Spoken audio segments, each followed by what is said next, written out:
Par force, ni par puissance, mais par ton esprit.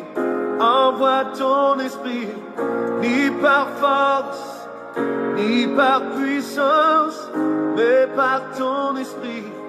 Envoie ton esprit.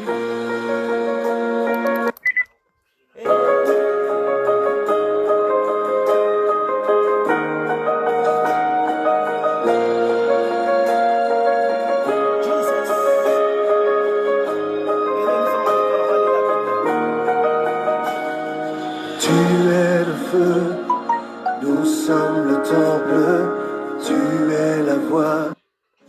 Ok, c'est maintenant qu'on me dit que le direct a été déployé. Donc voilà. Voilà, je vais remettre le chant. On va adorer donc avec ce chant.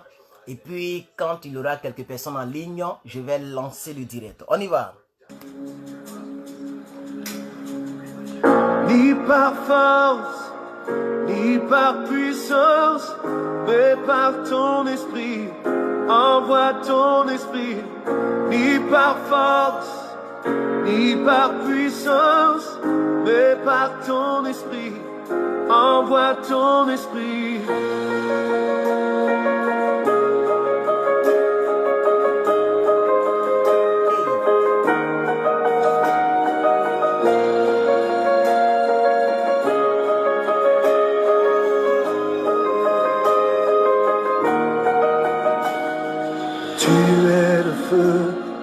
Nous sommes le temple, tu es la voix, nous sommes le chant.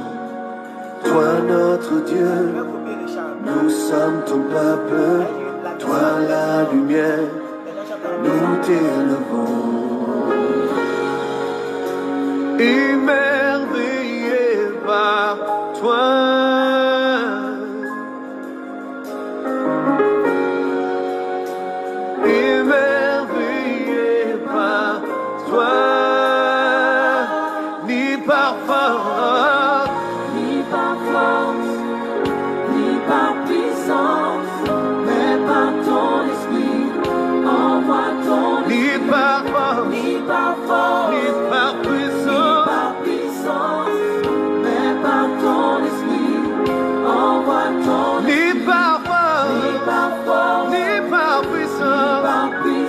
Par ton esprit, envoie ton esprit, ni par force, ni par puissance, mais par ton esprit, envoie ton esprit.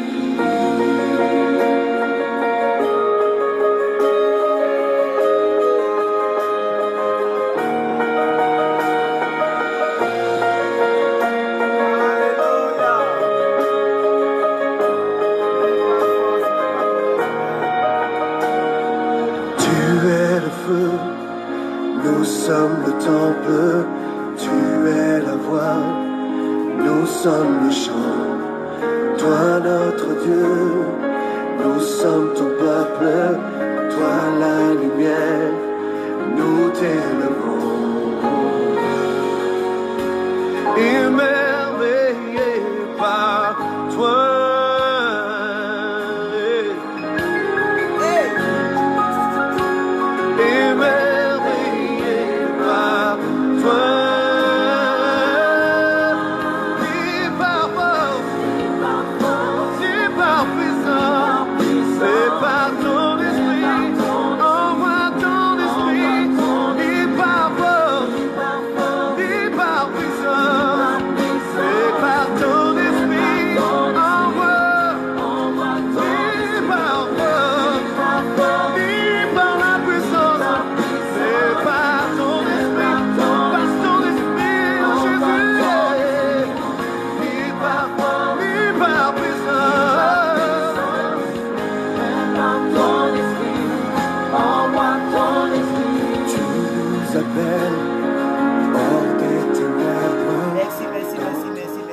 Que Dieu vous bénisse, que Dieu vous bénisse. Je vais retourner la caméra, on va lire.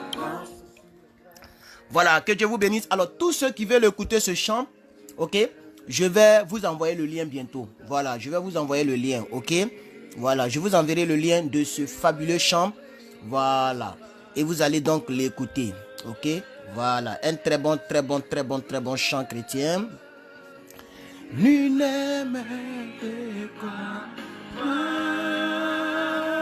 Ni pas fort. Ni pas puissant. Mais par ton esprit. Envoie ton esprit. Ni pas fort. Rakata rabaze kretere brose kata. Coronavirus, tu ne mourras pas, tu ne mourras pas, tu ne mourras pas. Ce n'est pas par la force ni par l'intelligence, c'est par le Saint-Esprit. Je suis immunisé, je suis caché en Christ. La Bible dit si quelqu'un est en Christ, cette personne est une nouvelle création. Les choses anciennes sont passées, toutes les choses deviennent nouvelles. Oh, alléluia.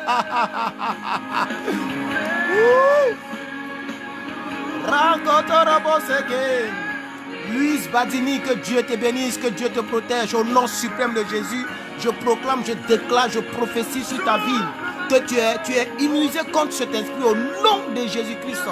Au nom de Jésus-Christ, tu ne partiras pas comme ça. Tu ne partiras pas par un petit virus qui terrorise le monde. Dieu fera la différence entre toi et les autres. Koulibaly David, c'est pareil pour toi. Keita, c'est pareil pour toi. Au nom suprême de Jésus, Denise Latte, au nom suprême de Jésus, que Dieu vous bénisse, que Dieu vous protège. Au nom suprême de Jésus-Christ de Nazareth, que vous fassiez partie des survivants de cette tragédie mondiale. Au nom suprême de Jésus-Christ. Alléluia, alléluia. Voilà, nous allons maintenant lire la parole de Dieu. Nous allons lire la parole de Dieu. Voilà, que Dieu vous bénisse. Nous sommes le samedi, c'est ça, non? Samedi 18 avril, ça fait vraiment 2 jours qu'on ne s'est pas vu. Donc, on va faire l'effort de lire. Il a fallu donc que je prenne un peu de temps pour juste un petit chant d'adoration. Parce que c'est notre Dieu qui est bon, c'est notre Dieu qui est fort. Et c'est lui qui nous a donné sa puissance. Pour la première fois, il a décidé de partager toute sa puissance avec l'humanité. Et sa puissance se trouve dans son esprit. Dieu nous permettra de voir 2021 et en 2021, on va enseigner sur toutes ces choses. Voilà, mais pour l'instant, nous sommes dans le livre de 1 Chronique que vous voyez là. Et nous sommes au chapitre 9, nous lisons les chapitres 9, 10, 11 et 12. Voilà, nous sommes toujours dans l'Ancien Testament. Bien, donc je commence la lecture maintenant. Habitants de Jérusalem, tout Israël est enregistré dans les... Bon, attendez, je voulais voir les informations, j'ai allumé la télé là. Mais là, ils sont en train de montrer les saints pangés. Et puis là, c'est Dieu qui a créé toute cette forêt là. Vous voyez la forêt? Vous voyez comment Dieu il est fort? C'est pas par l'intelligence, ni c'est par son esprit qu'il a créé ça. C'est pas par l'intelligence. Tout ça c'est enseignement. C'est pas notre... Il a créé toutes ces choses là. Et maintenant il a demandé à Adam, il faut nommer les animaux. Sinon c'est Dieu qui a créé tout ça. Qui peut expliquer ça là? Hein? Qui peut expliquer toutes ces créatures? Oh, attendez, éteins la télé d'abord, on va avancer. Ok, alors que Dieu vous bénisse, que Dieu vous bénisse, que Dieu vous bénisse. Bien, nous allons lire maintenant les habitants de Jérusalem, tous ceux qui ont habité à Jérusalem. Vous savez qu'ici, nous sommes en train de voir les généalogies, les personnes, les noms. Donc, c'est une lecture un peu que les gens n'aiment pas trop, mais bon, nous, on a décidé de lire, de prononcer tous les mots de la Bible et de les lire. Donc, on y va maintenant. Voilà. Tout Israël est enregistré dans les généalogies et inscrit dans le livre des rois d'Israël. Et Juda fut donc emmené captif à Babylone à cause de ses infidélités. Les premiers habitants qui demeuraient dans leur possession, dans leur ville, étaient les Israélites, les sacrificateurs, les Lévites et les Néthiniens. À Jérusalem habitaient des fils de Juda, des fils de Benjamin et des fils d'Éphraïm et de Manassé. Des fils de Péret, fils de Juda, Utaï, fils d'Amihud, fils d'Omri, fils d'Imri, fils de Bani. Des Shilonites, nous avons Azaja et le premier-né de ses fils. Des fils de Zérach, nous avons Jéhuel et ses frères, 690 au total. Alors, je vous ai dit, quand vous voyez un petit trait comme ça, c'est qu'il y a, dans d'autres versions, vous allez voir que ça continue. Voilà, quand vous voyez le petit trait qui est là, ça veut dire dans d'autres versions, il y a quelque chose est écrit là-bas. Des fils de Benjamin, nous avons Salu, fils de Michulam, fils d'Odavia, fils d'Asenia, Zibneja, fils de Jérocan, Ela, fils d'Uzi, fils de Mikri, et Meshulam, fils de Shephatia, fils de Reuel, fils de Zibnija, et leurs frères selon leur généalogie. Au total, 966. Tous ces hommes étaient chefs de famille dans les maisons de leur père, des sacrificateurs. Donc, nous lisons les habitants de Jérusalem. Okay. Le livre de Chroniques, c'est le livre qui nous parle des généalogies, c'est-à-dire les hommes, les êtres humains. C'est le rôle du livre de Chroniques, c'est ça qu'il faut comprendre. Donc, actuellement, tous les noms que nous prononçons, c'est tous ceux qui ont vécu à Jérusalem. C'est leurs noms qui sont mentionnés ici. Rappelez-vous, quand on lisait roi, ceux qui se rappellent, quand on lisait le livre de 1 roi, 2 rois, quand quelqu'un meurt, on nous ramenait à Chroniques. Je ne sais pas si vous vous rappelez, on disait tous les exploits, les actions qu'il a accomplies, cela n'est-il pas écrit dans le livre des Chroniques des rois? Je ne sais pas si vous vous rappelez un peu cette formulation. Attendez, on va aller dans roi. Je pense qu'on peut voir ça quelque part. Oh. On est dans roi ici. Hein. Mais ceux qui lisent avec moi, vous vous rappelez, non, quand quelqu'un meurt là, hein, on nous ramenait toujours dans Chroniques. Voilà, regardez ici. Je pense qu'il y a vu Chronique. Voilà, regardez bien ici. Hein, ici, c'était Manassé qui était décédé. Regardez ici. Le reste des actions de Josias et tout ce qu'il a fait, cela n'est-il pas écrit dans le livre des Chroniques? Vous voyez maintenant, non? Des rois de Juda.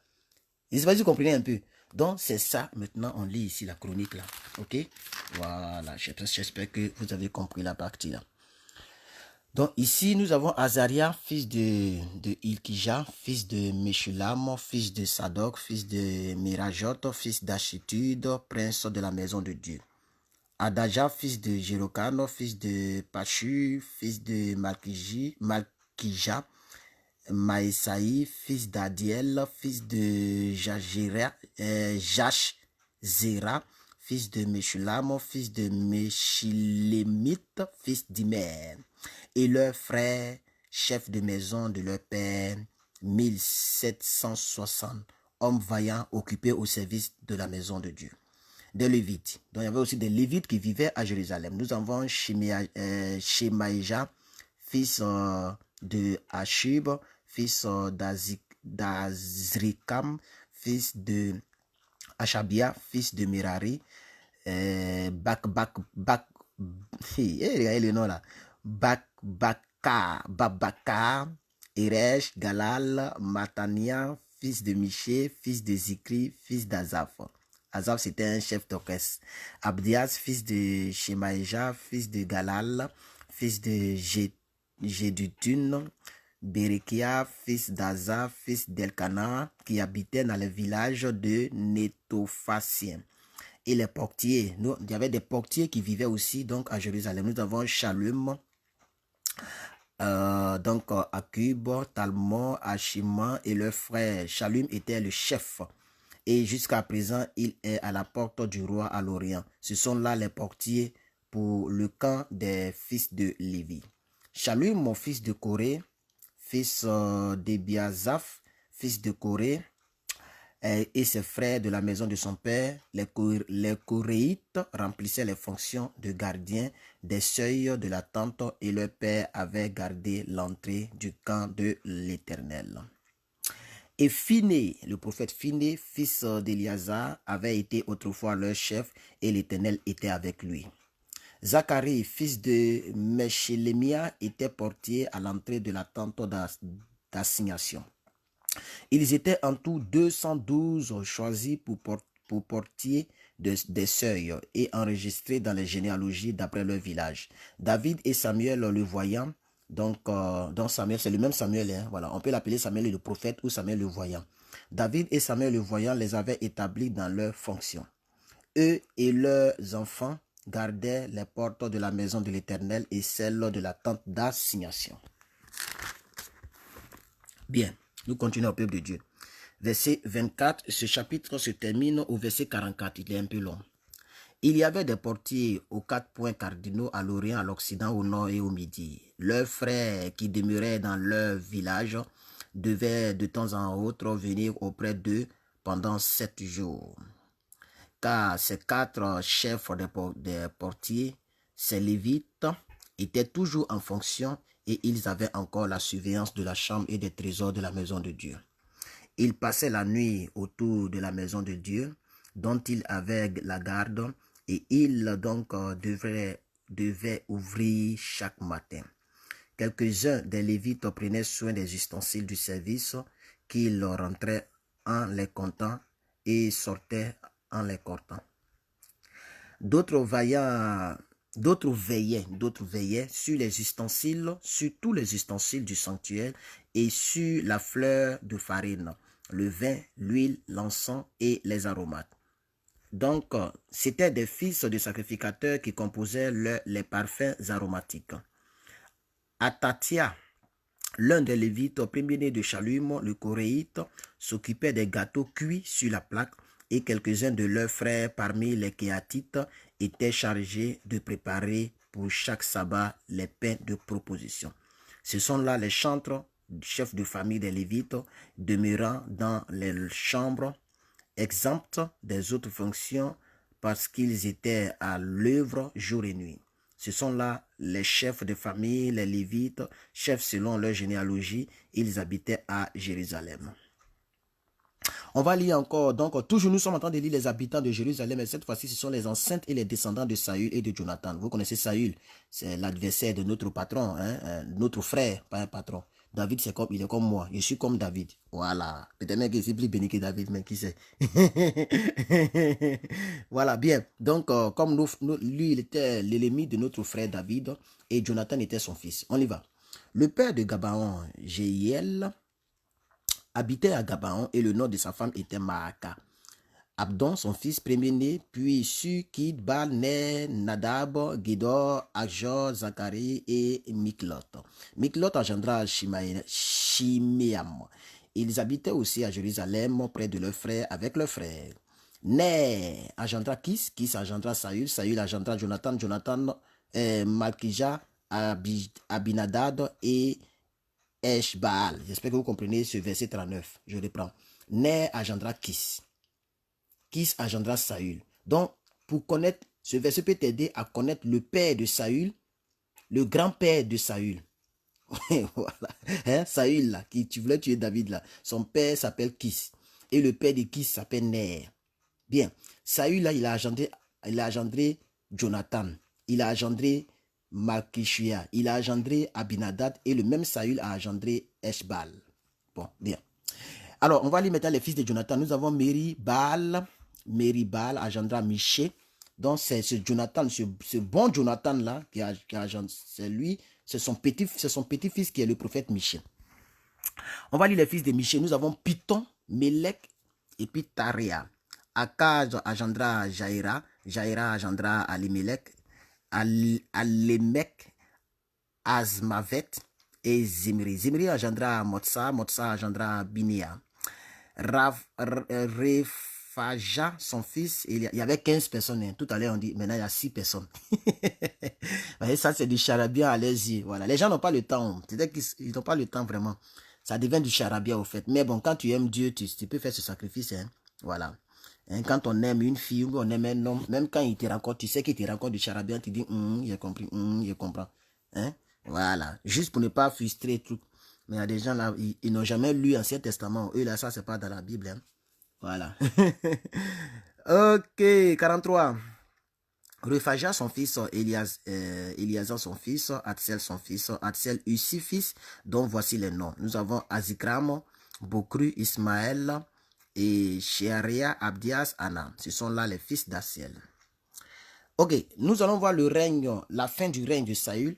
Quand Saül est mort, quand on lisait 1 roi, 2 rois, on nous a dit que le reste des actions, ce qu'il a fait, cela n'est-il pas écrit dans le livre des chroniques? Donc on va lire maintenant aujourd'hui le reste des actions de Saül. Parce que si quelqu'un ne comprend pas ça comme ça, il va dire, mais on a déjà lu l'histoire de Saül dans roi, on dit il est mort, tout ça là. Mais quand il est mort, là, on a entendu qu'il y avait le reste des actions. C'est le reste des actions là qu'ils ont mis ici. Ou bien, donc on y va, ok? Voilà. Les Philistins livraient bataille à Israël et les hommes d'Israël prirent la fuite devant les Philistins et tombèrent morts sur la montagne de Gilboa. Les Philistins poursuivirent Saül et ses fils et tuèrent Jonathan, Abinadab et Malchishua, fils de Saül. L'effort du combat portait sur Saül, les archers l'atteignaient et le blessèrent. Saül dit alors à celui qui portait ses armes: tire ton épée et transperce-moi de peur que les incirconcis ne viennent me faire subir leurs outrages. Celui qui portait ses armes ne voulut pas, car il était saisi de crainte. Et Saül prit son épée et se jeta dessus. Celui qui porta les armes de Saül, le voyant mort, se jeta aussi sur son épée et mourut. Ainsi périt Saül et ses 3 fils, et toute sa maison périt en même temps. Tous ceux d'Israël qui étaient dans la vallée, ayant vu qu'on avait fui et que Saül et ses fils étaient morts, abandonnèrent leur ville pour prendre aussi la fuite. Et les Philistins allaient s'y établir. Le lendemain, les Philistins vinrent pour dépouiller les morts, et ils trouvèrent Saül et ses fils tombés sur la montagne de Gilboa, et le dépouillèrent et emportèrent sa tête et ses membres. Puis ils firent annoncer ces bonnes nouvelles par tout le pays des Philistins à leurs idoles et au peuple. Ils mirent les armes de Saül dans la maison de leur Dieu, et ils attachèrent son crâne dans le temple de Dagon. Tout Jabès en Galade ayant appris ce que les Philistins avaient fait à Saül, tous les hommes vaillants se levèrent, prirent le corps de Saül et ceux de ses fils et les transportèrent à Jabès. Ils enterrèrent leurs os sous le térébinthe à Jabès, et ils jeûnèrent 7 jours. Le péché de Saül va causer donc sera la cause de sa destitution. Saül mourut parce qu'il, voilà, c'est ça maintenant le reste des actions, c'est que le roi nous disait. Donc, pourquoi, ils vont nous détailler ça maintenant. Saül mourut parce qu'il se rendit coupable d'infidélité envers l'Éternel, dont il n'observa point la parole, et parce qu'il interrogea et consulta ceux qui invoquent les morts. Il ne consulta point l'Éternel, alors l'Éternel le fit mourir, et transféra la royauté à David son fils. Alors, lisons maintenant le règne de David au chapitre 11. Donc, vous pouvez trouver cette histoire dans 2 Rois 5, 1 à 3, ou dans 2 Rois 2, le chapitre 2, le chapitre 4, en résumé. Tout Israël donc s'assembla auprès de David à Hébron en disant: voici, nous sommes tes os et ta chair.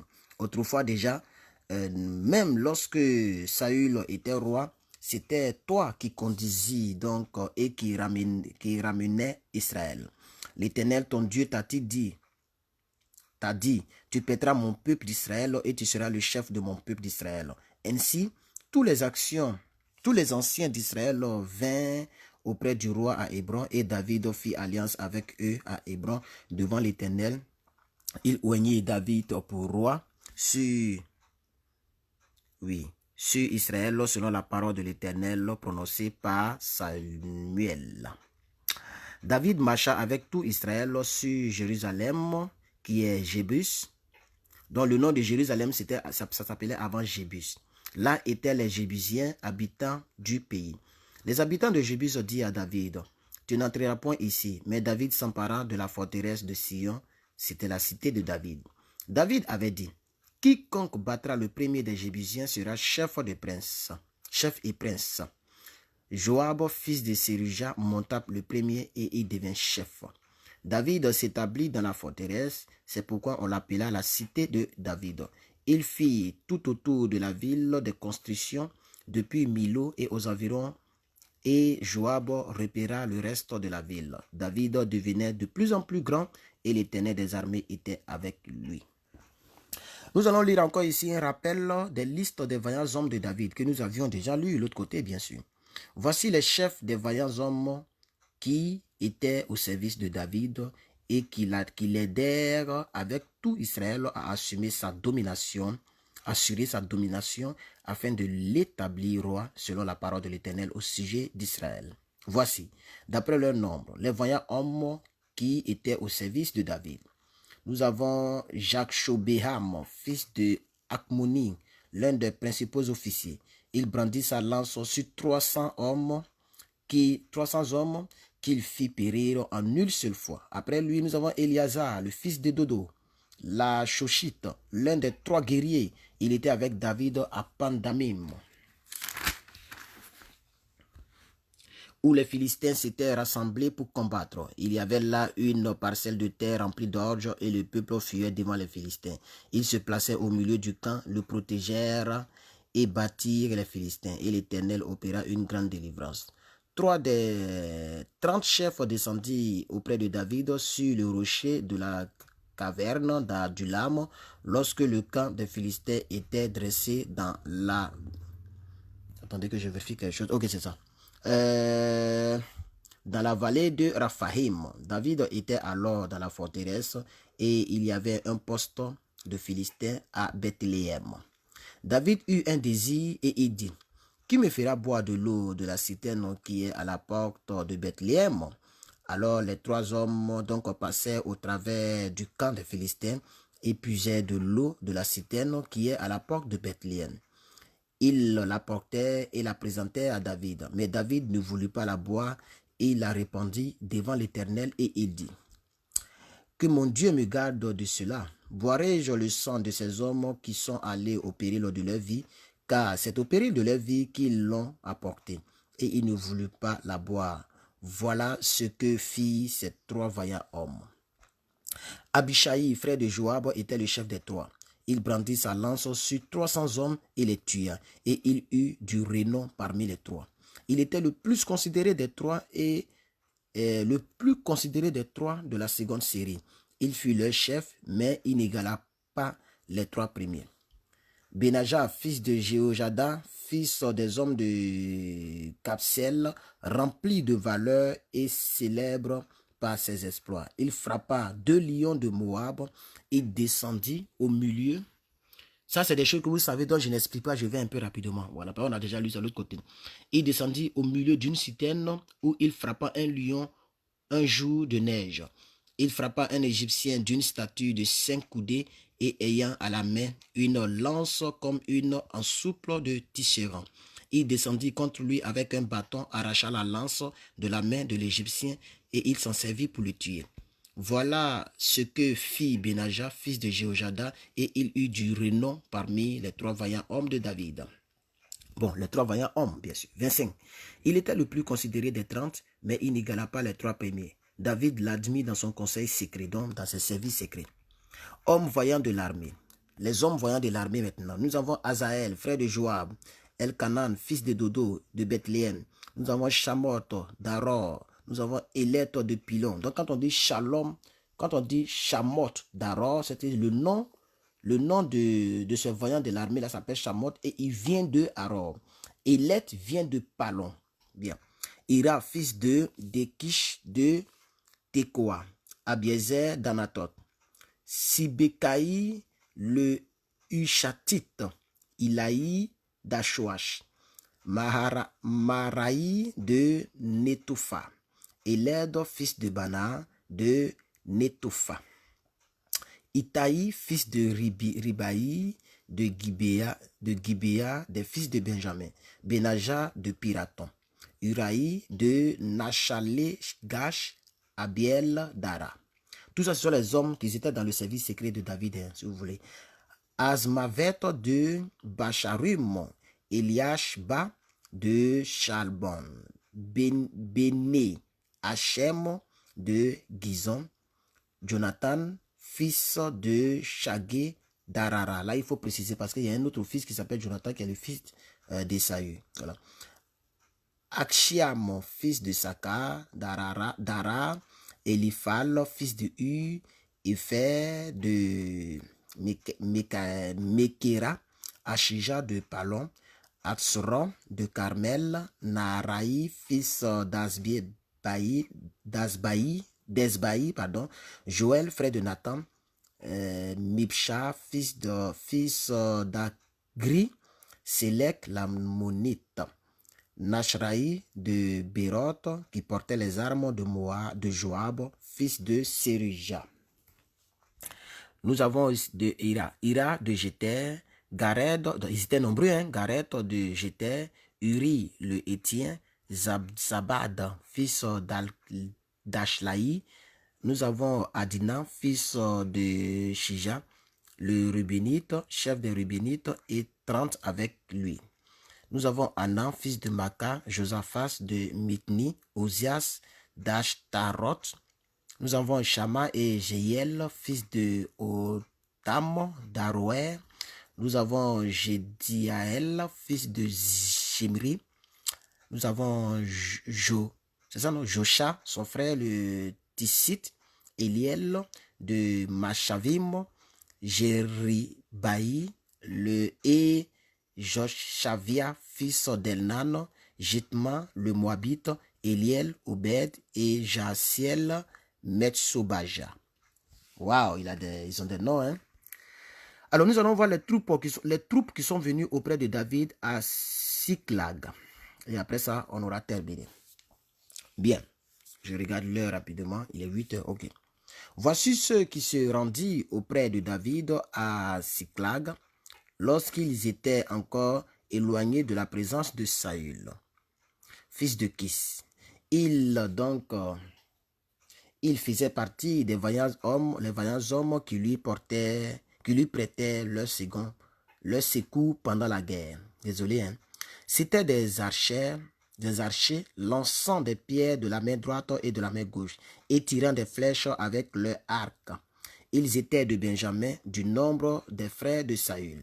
Le chef Achiezer et Joas, fils de Shima de Kibéa, Jéziel et Pélet, fils d'Azmavet, Beraka, Jéhu, d'Anatoth,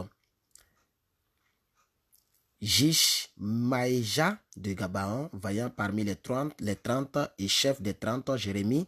Nous avons Jakaziel, Jokanan, Josabat de Gibéa.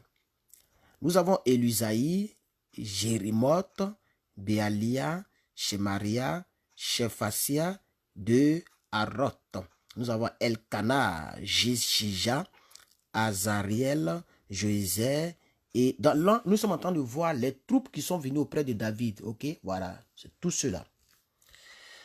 Nous avons Elkana, Jijija, Azariel, Joézer et Joshkabéam, Koréite. Nous avons Joéla et Zebadia, fils de Jérokan de Gidor. Alors, là, nous lisons encore les troupes qui sont venues auprès de David à la forteresse de Moab. Donc, c'est-à-dire il y a des gens qui sortaient des autres pays, ou bien des autres contrées, si vous voulez, et qui venaient s'ajouter aux troupes de David. Voilà comme il était assez puissant. Les gens venaient le servir. Voilà. Parmi les Gadites, des hommes vaillants partis pour se défendre auprès de David dans la forteresse du désert, des soldats exercés à la guerre, armés du bouclier et de la lance, semblables à des lions, et aussi promptes que des gazelles sur les montagnes. On va les citer maintenant. Et c'est des longs chapitres. Hein? Je ne sais pas pourquoi, mais si ce n'est pas 40, c'est 50. Si ce n'est pas 40, c'est 40, c'est 42. C'est des longs chapitres avec beaucoup de noms. On y va. Ézer, le chef, qui était le chef de cette troupe. Abdias, le deuxième chef. Eliab, le troisième chef. Mishama, le quatrième. Jérémie, le cinquième. Ataï, le sixième. Eliel, le septième. Jokanan, le huitième. Elzabad, le neuvième. Jérémie, le dixième. Macbanaï, le onzième. C'était des fils de Gad, chef de l'armée. Un seul, le plus petit, pouvait s'attaquer à 100 hommes. Regardez, hein, tous ceux qui ont cité là, un seul peut tuer 100 hommes, lui seul. Et le plus grand peut s'attaquer à 1000. Voilà ceux qui passaient le Jourdain au premier mois lorsqu'ils dérobèrent sur toutes ses rives et qui mirent en fuite tous les habitants des vallées à l'Orient et à l'Occident. Il y eut aussi des fils de Benjamin et de Juda qui se rendirent auprès de David dans la forteresse. David sortit au devant d'eux et leur adressa la parole en disant: si vous venez à moi dans de bonnes intentions pour me soutenir, mon cœur s'unira à vous. Mais si c'est pour me tromper au profit de mes ennemis, quand je ne commets aucune violence, que le Dieu de nos pères le voie et qu'il fasse justice. Amasia, l'un des principaux officiers, fut revêtu de l'esprit et dit, nous sommes à toi, David, et avec toi, fils d'Esaïe. Paix, paix à toi, et paix à ceux qui te secourent, car ton Dieu t'a secouru. Et David les accueillit et les plaça parmi les chefs de la troupe. Donc David était puissant, mais il y a des troupes qui venaient toujours se rejoindre à lui. Ça, c'est, on n'a pas encore vu ça même dans ce monde moderne. C'est comme si les États-Unis sont là et puis la Chine décide de venir servir les États-Unis. Donc toute l'armée chinoise vient s'allier à l'armée des États-Unis. Ça peut pas être possible. Mais au temps de David, c'était possible. Les gens venaient le servir. Hein? Des gens disent, nous, on vient te servir parce que ton Dieu est puissant. C'est magnifique ça. Bien. Verset 19. Des hommes de Manassé se rejoignirent. Vous voyez le verbe, non? Rejoignir. Se rejoignirent à David lorsqu'il alla faire la guerre à Saül avec les Philistins. Mais il ne fut pas en aide aux Philistins car après s'être consulté, les princes des Philistins renvoyaient David en disant, il passerait du côté de son maître Saül au péril de nos têtes. Quand il retourne à Siclag, voici ceux de Manassé qui se rejoignirent à lui. Nous avons Adnach, Josabad, Jédiaël, Michaël, Josabad, Elihu et Siltaï, chef des milliers de Manassé. Ils prêtaient leur secours à David contre la troupe des pillards amalécites, car ils étaient tous des vaillants hommes et il fut chef dans l'armée. Et de jour en jour, des gens arrivaient auprès de David pour le secourir, jusqu'à ce qu'il y ait un grand camp, un camp comme un camp de Dieu. Est-ce que vous comprenez le français qu'on parle là même?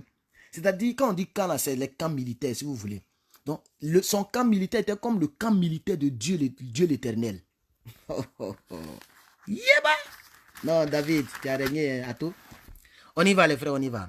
Nous allons voir les hommes d'Israël qui sont toujours venus pour couronner David à Hébron. Voici le nombre des hommes armés pour la guerre qui se rendit auprès de David à Hébron afin de lui transférer la royauté de Saül selon l'ordre de l'Éternel. Donc quand on lisait le livre de 1 roi, 2 rois et que la Bible disait que le reste des actions, ses exploits, cela n'est-il pas écrit dans le livre des chroniques? C'est ce que nous lisons maintenant là. Tout ce que nous lisons là, ils n'ont pas écrit ça dans un autre livre. C'est chronique qui continue l'histoire. Vous comprenez? Voilà. Donc, ils vont nous parler maintenant comment est-ce que la royauté a été transférée. Hein, lorsque Saül est mort, comment la royauté a été transférée à David en tant que tel. Bien, je reprends. Puisqu'on a déjà fini, hein, après ça, on a terminé. Voici le nombre des hommes armés pour la guerre qui se rendit auprès de David à Hébron afin de lui transférer la royauté de Saül selon l'ordre de l'Éternel. Donc, ce sont des hommes armés. On peut dire un coup d'état spirituel. Voilà, Dieu décide d'enlever un roi pour positionner un autre roi. Nous avons les fils de Juda portant le bouclier et la lance. 6800 armés pour la guerre. 6800 personnes, ils sont armés pour la guerre pour aller établir David. Nous avons aussi des fils de Siméon, vaillants hommes à la guerre, 7100. Nous avons des fils de Lévi, 4600. Nous avons Jéhozada, prince d'Aaron, et avec lui 3700. Nous avons Sadok, vaillant jeune homme, et la maison de son père, 22 chefs. Donc, ils étaient au total 22 chefs avec leurs gardes qui sont venus. Nous avons les fils de Benjamin, frères de Saül, 3000, car jusqu'alors, la plus grande partie d'entre eux étaient restés fidèles à la maison de Saül. C'est pourquoi ils sont 3000. Voilà. Ils ne sont pas les 7000, les 8000 comme les autres, ils sont 3000 parce que beaucoup... parmi les fils de Benjamin, là, beaucoup sont restés fidèles à la maison de Saül. Donc, quand bien même que Saül est mort, beaucoup ne sont pas venus. Nous avons les fils d'Éphraïm. Ils sont 20 800 hommes vaillants, gens de renom. Quand on dit gens de renom, c'est les gens, lui seul, il peut tuer 1000 personnes, 100 personnes. Voilà. D'après les maisons de leur père. De la demi-tribu de Manassé, nous avons 18 000 qui furent nominativement désignés pour aller établir le roi David. Nous avons aussi des fils d'Issachar qui savaient discerner les temps pour savoir ce que devait faire Israël. Ils étaient 200 chefs et tous leurs frères sous leurs ordres. Nous avons les fils de Zabulon qui étaient 50 000 en état d'aller à l'armée, munis pour le combat de toutes les armes de guerre et prêts à livrer bataille d'un cœur résolu. David Ayo. Nous avons de Naphtali, nous avons 1000 chefs avec lui et 37 000 portant le bouclier et la lance. J'espère que vous connaissez le bouclier. Hein? J'espère que vous connaissez le bouclier. C'est le truc qui te protège. Quand la police, quand les gens font les manifestations, il y a un truc qu'ils mettent pour se protéger là. Voilà. Verset 35. Nous avons aussi des Danites armés pour la guerre qui étaient 28 600 personnes. Nous avons les fils d'Azer en état d'aller à l'armée et prêts à combattre. Ils étaient 40 000. Et de l'autre côté du Jourdain, des Rubénites, des Gadites et de la demi-tribu de Manassé, avec toutes les armes de guerre, ils étaient 120 000. Tous ces hommes, des gens de guerre, prêts à combattre, arrivèrent à Hébron en sincérité de cœur pour établir David roi sur tout Israël. Et tout le reste d'Israël était également unanime pour faire régner David. Il fut là 3 jours avec David. Ils mangeant et buvant, car leurs frères leur avaient préparé des vivres. Et même ceux qui habitaient près d'eux, jusqu'à Issachar, à Zabulon et à Nephtali, apportaient des aliments sur des ânes, sur des chameaux, sur des mulets et sur des bœufs, des mets de farine, des masses de figues sèches et des raisins secs, de vin, de l'huile, des bœufs et des brebis en abondance, car Israël était dans la joie. Donc quand vous calculez tout ça, vraiment ça fait beaucoup de mille. Donc il y avait plusieurs personnes qui ont décidé de servir David. Alors, que Dieu vous bénisse. Voilà, nous venons de lire donc la Bible, notre 87e lecture de l'année. Voilà, notre 87e lecture de l'année. Ok. Voilà, j'espère que vous allez bien, j'espère que vous vous portez bien, j'espère que Dieu vous protège. En tout cas, de mon côté, Dieu ne m'a jamais abandonné. Ça, c'est une certitude. Ça, c'est une certitude. Et même si un jour, je suis appelé à partir, il ne permettra pas que je parte comme ça, comme les autres qui ne le connaissent pas. Voilà, on ne dit pas que tous ceux qui sont morts sont des démons, mais ce que je vais dire, c'est que chacun se défend. Voilà, quand le tonnerre gronde là, chacun attrape sa tête. Donc, même s'il y a un chrétien, ça a pris, ou bien même si quelqu'un qui aimait Dieu est parti, en tout cas, moi, je refuse de partir comme ça. C'est aussi dans la Bible. Il y a un monsieur, Dieu dit, tu vas mourir. Dis-moi, je ne veux pas mourir. Ou bien, Corona, il ne faut pas me prendre. Pourquoi Corona me prend? Il ne m'a même pas encore fait un enfant. Hein? Il ne s'est même pas encore arrivé quelque part. Mes parents comptent sur moi. Il est parti comme ça, réduit. Comme ça, dans le néant. Non. Je ne mourrai pas par Corona. Tu ne mourras pas par Corona. Au nom puissant de Jésus-Christ. Tu seras rassasié de tes jours. Voilà. Et tu verras tes enfants et tes petits-enfants grandir. C'est ça qui est la vérité. Que Dieu vous bénisse. Et puis, on est ensemble.